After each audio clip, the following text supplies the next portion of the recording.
С 2007 года указом президента 25 марта Россия ежегодно отмечает профессиональный праздник работников культуры. День работника культуры празднуется всеми людьми творческих профессий, всеми теми, кто вносит неоценимый вклад в духовное развитие общества и популяризацию культурного наследия страны. Этот праздник не стал исключением для работников учреждений культуры Якутии. В этот день в зале Республики Дома правительства номер 1 отметили и наградили лучших работников, которые несли свой вклад в развитие и продвижение культуры Якутии.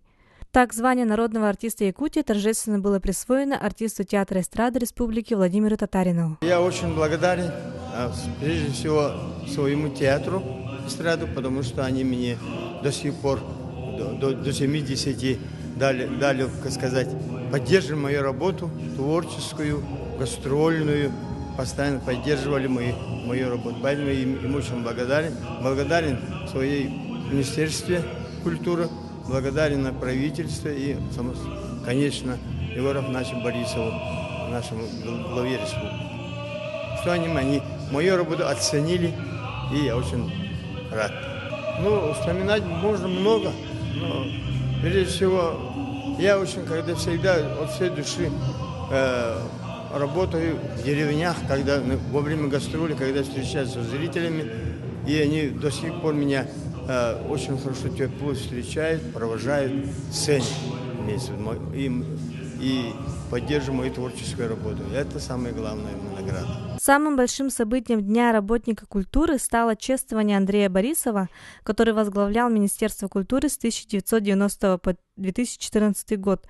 На сцене театра были показаны отрывки из его знаменитых спектаклей, как «Желанный голубой берег мой», «Король Лир», «Восхождение на Хан-Алтай», а также постановки из культурной программы международных спортивных игр «Дети Азии», которые он в свое время срежиссировал. Прошлый 2014 год был годом культуры Российской Федерации. В республике этот год культуры стартовал под руководством Андрея Борисова, а закончил его новый министр культуры Владимир Тихонов. Министр культуры, он буквально недавно закрыли год культуры, и там, как мне говорили, очень такое большое мероприятие было.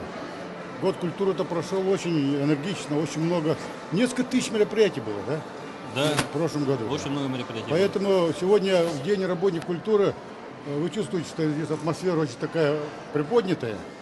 Вот. Это не только праздник, а еще и люди с чувством исполненного долга приходят в этот день, на День работника культуры, деятели культуры сами. Так что, да, вот через год прошел, но в прошлом году мы провели год культуры в Российской Федерации, в Республике Саха-Якутия.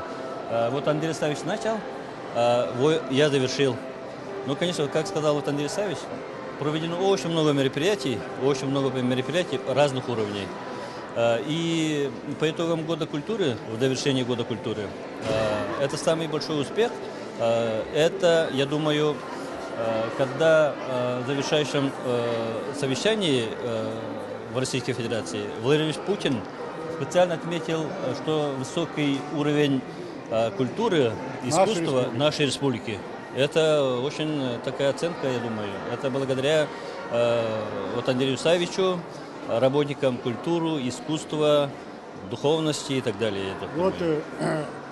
Владимир Ильич Путин дал поручение в результате Совета по культуре и Государственного совета, когда обсуждали год культуры, то он дал в результате поручения. В этих поручениях есть один пункт, который он дал Министерству иностранных дел.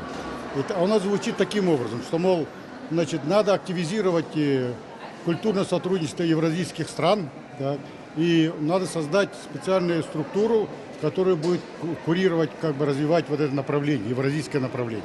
А это от нашей республики, это инициатива нашей республики, нашего главы, который несколько лет тому назад начал такое очень важное движение, важное очень мероприятие, которое называется «Единое пространство культуры Евразии». Это стало поручением самого Путина. Неоценимый вклад в становление личности человека вносит культура, которая формирует эстетический вкус, прививает любовь к чтению, приобщает к красоте и духовности, рождает в душе чувство прекрасного. В День работника культуры хочется поблагодарить тех людей, которые помогают нам все это увидеть и понять. Евдокия Ефимова, Николай Необутов, Иван Тайтонов, ЕСИА.